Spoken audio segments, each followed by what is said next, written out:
Hello అండి అందరికీ. నిన్న మేము మా వదిన చూడడానికి వెళ్ళామండి. మా వదినకి ఆపరేషన్ చేశారు. చిన్న ఉట్టుపల్లిలో పిన్నమనేని సిద్ధార్థ కాలేజ్ ఉంది కదా, ఆ పిన్నమనేని హాస్పిటల్లోని ఆపరేషన్ చేశారు. మా వదినకు కూడా నాలాగే ఏదో ప్రాబ్లం వచ్చింది, గాల్ బ్లాడర్లో స్టోన్ పడ్డాయి. మా వదిన చూడడానికి అనేది వెళ్ళాము. ఇది కొత్త రూట్ అండి, కొత్తగా ఉన్నగా నుంచి కట్టారన్నమాట ఫ్లైఓవరు. మేము అనేది అక్కడికి అనేది వెళ్ళామండి. ఇక్కడి నుంచి వెళ్తే కనుక చాలా దగ్గరండి.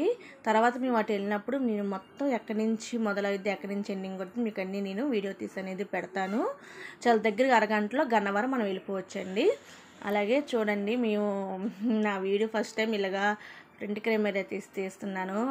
అంటే ప్రయాణం చేసినప్పుడు ఎప్పుడు నేను ఇలా దిగలేదు. చేతికి చూసారా, ఇది నిన్న ఎలక్షన్ డ్యూటీ లింక్ పెట్టాను కదా, అది చేతికి అలాగ అంటింది. చూడండి చాలా దగ్గరగా అండి. నేను షార్ట్ కట్లు అనేది చక్కగా ఇలా వెళ్ళిపోవచ్చు. తర్వాత మంచి ఎండలో వెళ్ళిన తర్వాత మేము అనేది ఇలాగా సోడా అనేది తాగామండి. భవ్య కూడా వచ్చిందిగా మాతో పాటు. భవ్య వీడియో అనేది తీస్తుందన్నమాట. ఈ ఎండలో బయలుదేరినప్పుడు కూలుగా చల్లగా ఏమైనా తాగాలనిపిస్తుంది కదా, అలాగే మేము అలా సోడా అనేది తాగామండి. అక్కడి నుంచి హాస్పిటల్ దగ్గరికి వెళ్ళిన చూడండి, ఇదేనండి హాస్పిటల్, పిన్నమనేని సిద్ధార్థ హాస్పిటల్ అండి. నాకు కూడా ఈ హాస్పిటల్ నుండి ఆపరేషన్ అయింది. సేమ్ నాకు ఎలాగో గాల్ బ్లాడర్లో స్టోన్ పడ్డాయి, మా వదిన కూడా గాల్ బ్లాడర్లో స్టోన్ అనేది వచ్చాయి అనమాట.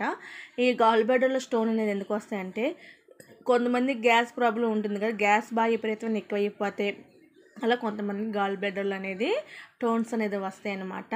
అందుకని ఇలాగ ఆపరేషన్ చేసి గాల్ బ్లాడర్ అనేది తొలగించడం అయినది.